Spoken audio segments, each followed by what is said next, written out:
Hoodrich Radio is on your airways. It's the voice of DJ Scream and Moran is here. Special guest in the building. Mm-hmm. Where has he been? Yes, he is here. Early 2000s legend, man. Yeah, the OG Sammie in the building, man. What's up, man? Thank you for having me. How y'all doing? Everything is wonderful, man. Appreciate y'all having me, man. Talk to your fans, because actually you came up some time ago, and everybody's like, what happened to Sammie? Yeah, I came in the game in 1999. Absolutely. Yeah, okay, so what happened to Sammie? Answer the question. So 1999, I gave you I Like It, Crazy Things I Do for Love, from the bottom to the top. Mm-hmm. Both hit billboards, one hit #1. Right. Certified platinum at the age of 13. Mm-hmm. The first hiatus was really to go back to school. Okay. And have a sense of normalcy. Okay.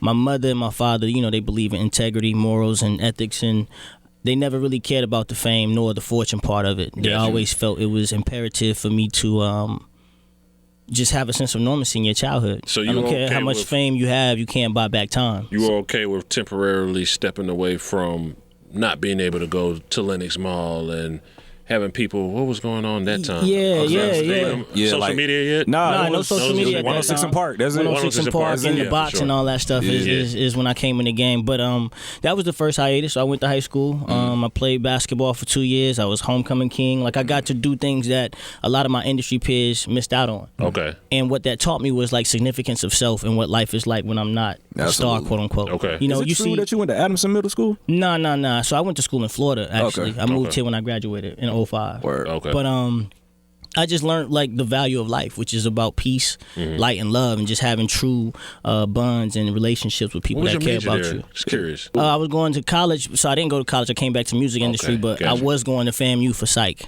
Okay. Yeah, I always wonder why people think the way they think. So when you were at FAMU, did you ever get, hey, aren't you Sammie? No, so when I was in high school, it wasn't the typical high school experience, though. Right, you know what I'm saying? It was as normal as it could possibly be. Got you. So like girls and guys, the guys hated me, I'm gonna be honest with you. They didn't like me too tough. They thought I was trying to like take all the girls and whatnot. But the girls loved me. So I used to have security get me to class. Like, my first day of high school was the worst day. My mom dropped me off like I was just a regular kid. And all these girls started going crazy, and the principal called me to the office and was like, "What's going on?" And I was like, y'all might want to just call my mom, like I'm famous type thing. No. And I had security help me get to class, and that really didn't get like normal until like my junior year, where my school accepted me. But then I played basketball, so when I would travel to other schools, it would be pandemonium all over again. So when did you get to the point where you knew you just missed music and had to dive back into it? Those experiences, realizing that no matter how normal I want to be or desire to be, it's a rap. You know, you took a kid from Boynton Beach, Florida, and now I'm #1 on billboards, and I'm in LA one day, Hawaii the next day, Toronto, Atlanta, fame, globally. And I didn't like school. I'm gonna be honest with you. Like, I love the people, I love the teachers, I understand the significance of education, but I was already used to performing at Phipps and 20,000 people. You know what I'm saying? So my mind was already exposed to too much of the world for me to just sit and try to retain information in class for 2 hours. Wow. So I was like, I'm not gonna do this college thing. When I graduate, I'm gonna tackle music again and see what's good. How did you feel about, like, R&B has changed a lot since you were out? Like, do you think it's changed, in your opinion, for the better, for the worse? You don't really care? No, I wouldn't. No, I definitely care. I love R&B. Okay. I think it makes the world go round. So it kind of like, not to sound emo, but hurt me for the last 10 to 15 years when people say R&B is dead. But I know why they say that. One, the first problem was Autotune. There you go. Autotune has given every rapper the ability to hit notes they've never been able to hit their entire lives. And hip-hop is the most dominant genre of music to date. Right. So now what it tricked my R&B peers to thinking is we have to create the same content that Future, Young Thug, et cetera, is rapping about. And that messed the business up. That's real. So now there was no guy saying how women felt.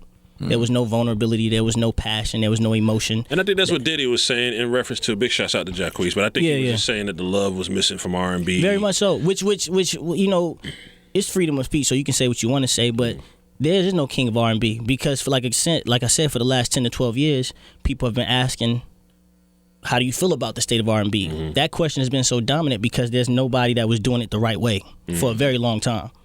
If you want to get on the radio, then you got to say hoes and watches and lean and party stuff, you know what I'm saying? Right. The only person that was vulnerable actually is Drake, and he's not necessarily a singer. He sings, but he's a rapper. All right. But that's why he works, because he actually speaks to the women also. So, that's where I was able to come back in, because I've always stayed true to the traditional R&B mixed in with the 2019 swag and sauce. What do you think your fan base is now? Do you think that is new, younger people, or you think there's people that kind of grew with you? The grassroots, first of all, I always cater to my day ones. Okay.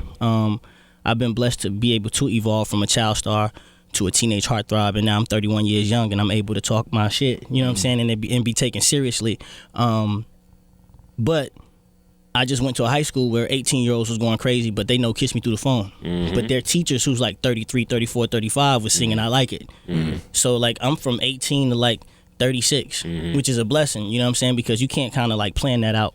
It was just like my cards felt that way. And maybe me going away for 4 years allowed me to be taken seriously when I came back. Right. Because although I've been around a long time, I have stepped out of the limelight on 2 different occasions, one personal and another business. But during those years, I was growing, I was maturing. My beard came in, I started getting tattoos. Got braids now. I grew my hair out, you know what I'm saying? So like all these things, people thought I was like on vacation chilling and plotting to come back. Nah, I was going through it and I was becoming. And now that they've seen me, and 3 years ago now, the Shade Room gave me a platform, and that's really what started the new Sammie wave. But you've had, now that I'm really thinking, you've had like a really good, successful comeback before, because I remember you had the joint with Young Bloods. Yeah, You Should Be My Girl, Yeah, Come With Me, Kiss Me Through the Phone. I co-wrote Next Breath in 2012 for Tank. That went #1. So from I Like It, Crazy Things, Hardball, You Should Be My Girl, Come With Me, Kiss Me Through the Phone, Next Breath, and then I'm Him, Better. You know what I'm saying? It's just an onslaught now of a catalog where, you know, these women sing it word for word, and I'm grateful for that. And what do you think the formula is for a timeless record? Because there's a lot of records that are popping for the summer, and that's it. Yep. But your records, like you say, you can still go performing. Like, what do you think some of the formula is for that? You know what's crazy? So, I think first and foremost, you just have to do things that's relatable. See, when I write music, I'm writing to like pierce your spirit and your soul. I derive from the church. That's when I first discovered I had the gift of song. Okay. So passion will be any trend.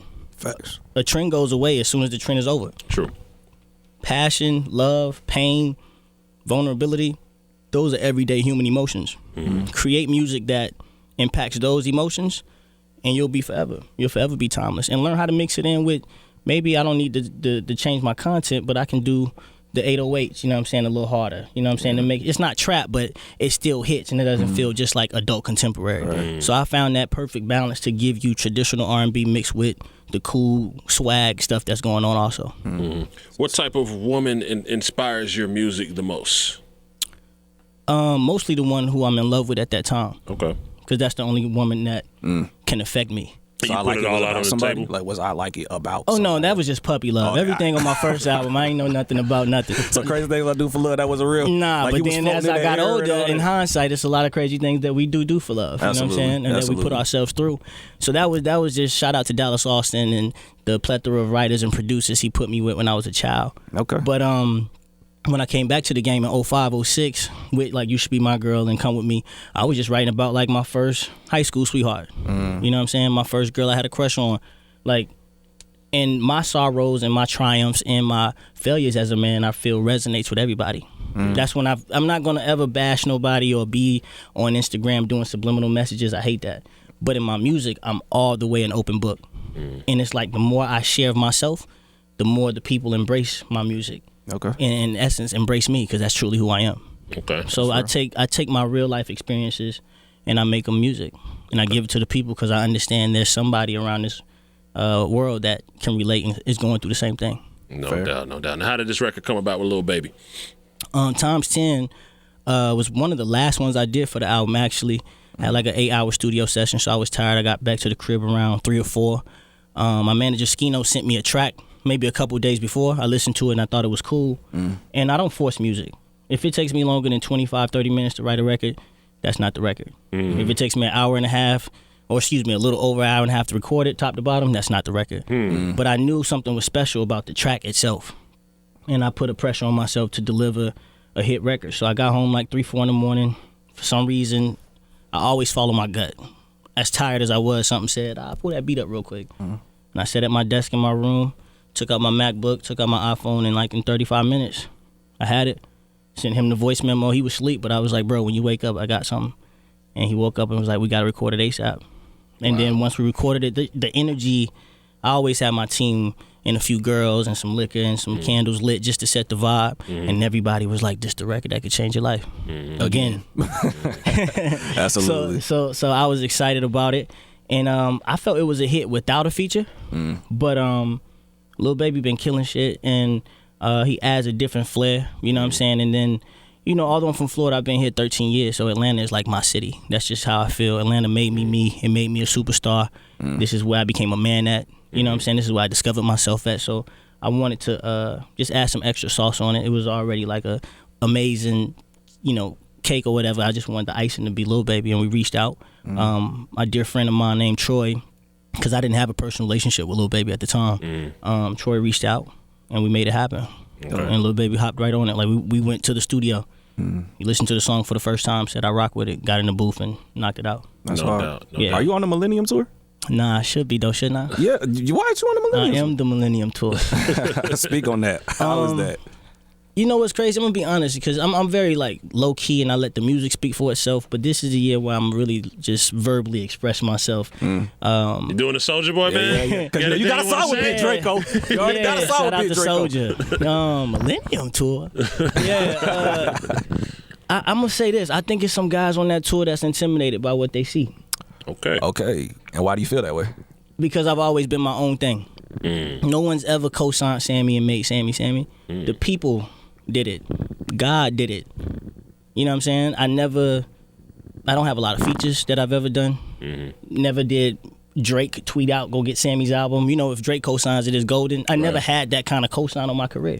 All right. A lot of people haven't gone through the things I've gone through, and every time I land on my feet. You know what I'm saying? I went away for 4 years to go to high school. Came back, the people still loved me. True. After that, I went through a terrible departure with an ex-manager. He took everything from me to the last coin in 2009. Fast forward 7 years after growing, mixtapes after mixtapes, grinding, signing myself to myself, learning the business aspect of stuff. Boom, I go viral. 4 million views in a day. Now I got 3 record deals with Empire. I write all my music. I vocal arrange myself. So I just think that a lot of people are intimidated by the gift. And that's crazy because I support all those guys. Some of them I consider brothers, you know what I'm saying? I've known Lloyd for 20 years. I've known Pleasure P for a decade. Bobby V, the homie, was on the Scream tour with Omarion when he headlined some years ago. So, like, I know everybody. And I know for a fact my name came up. And I just feel like there was some people, I don't know who, but, you know, my intuition would let me know that, because I've done shows with them also. Right. And I got something called the before and after effect. I don't care if I go before you or after you. You gonna get washed. I'm gonna do my thing. It's not even about washing them now. Right. I'm just so like tunnel vision. Focus on yourself and what you got going on. I don't see nobody else. I got you. You know what I'm saying? But a lot of people don't have that same type of focus. Right. So you're looking at Sammie trying to figure out how he's doing what he's doing, or how does he keep coming back, or how does he keep overcoming all these things that the average man can't do. Well, I'll tell you, prayer and being myself. There you go. You know what I'm saying? So I think that's really what it is. But I also believe that what's for you is for you. So if I'm not a part of it, it wasn't meant. It just means something to me because maybe not personally with these guys, but I changed the game and opened up doors for those guys by being successful at 12 years old. It made other executives say, oh, Dallas Austin got Sammie. Let me go find Bow Wow, who should be on the tour. Right. It was only Sammie and Bow Wow from 1999 to 2001 before I went back to high school. We were the biggest child stars in the world. This is true. Right? This is true. And you don't have either one of us on it. That's Then right. there was Lil Romeo. Then there was Lil Corey. Diddy actually had a kid named Jerome. Then there was In Tune. That's where Lloyd first came on the scene. I remember In Then Tune. there was, you know what I'm saying? Like, but chronological order, Sammie was first. Right. And the biggest thing out. So I just believe personally my name came up, and I feel like there may be a little vote, you know what I'm saying, to keep me off for whatever reason. But it's love, though. You know what I mean? I'm going to get my sister some tickets. She used to love B2K. There you go. Good person. That's how you get your blessings. Look at that. Look at You that. have your own Look at tour. Yeah, I'm going on tour this May, man. So I'm not tripping. Like I said, I just kind of want to be a part of something that you call the Millennium Tour. Like the title itself. Yeah, it's big. You should be there. But Absolutely. I feel I should ain't be gonna there. lie, like, and much love to everybody on it. It did feel a little incomplete. Yeah. You know what I'm saying? Yeah, Like I got B5 ain't there. Yeah, It's a handful so of many people reached out though, and that's why I love the people. The Sammie lovers, man. Every day I get asked that. You know what I'm saying? I take pictures while I'm out, and the first thing a girl will say, or now they're women actually, like, why you not on the Millennium Tour? the people have been tagging me. Like, it don't make sense. It don't. No, it don't make sense. It don't. When you can talk about numbers, you can talk about hit records, you can talk about catalog. I'm right there. Right there. Words from Sammie, man. Before you get out of here, we're going to play your new record, Super Bowl predictions. We don't care if you watch football or not. Just choose one. We got to document all these Super Bowl predictions. My manager, I owe him a band right now because of the Patriots. So I'm hoping for the demise. The demise of Tom Brady. Yeah, I like Brady too. It's just the team be cheating, man. It's like 3 calls that went crazy left. To me, Kansas City just, you know what I'm saying? They got robbed. Right. Yeah. So yeah, I would definitely hope that the Rams some way somehow. All right with the refs on the BS last weekend. You know what I'm saying? We know why. We know why. I'm kind of high. Yeah, we can accept it. We can accept it. So I'm gonna go Rams. Okay. I don't think it's gonna be a blowout though. I got them by 3. I'm gonna tell you something to help you because I've been there. Just friend to friend. Yeah. Don't bet against Tom Brady. No, clearly. don't do it no more. I've done it. Clearly. It's a sad space. Yeah, it's terrible. I could predict like what was about to happen. I started sensing it. I was like, here comes to the senses. I shouldn't have done this. Why did I bet? Why did I do Brady? this? I got in my emotions. Yeah. So I'm hoping the Rams win. That's what it is. So Give before we everybody go for your Instagram. album, though, I just want to know, like, do you have any new music coming with Soulja Boy? You know what? I would love to work with Soulja again. You know what I'm saying? We already got a smash together with Kiss Me Through the Phone some years ago, and that record, whether he knew this or not, saved my life. You know what I'm saying? Because that's the same year I told you my ex-manager took everything from me. And out of nowhere, Kiss Me Through the Phone takes off.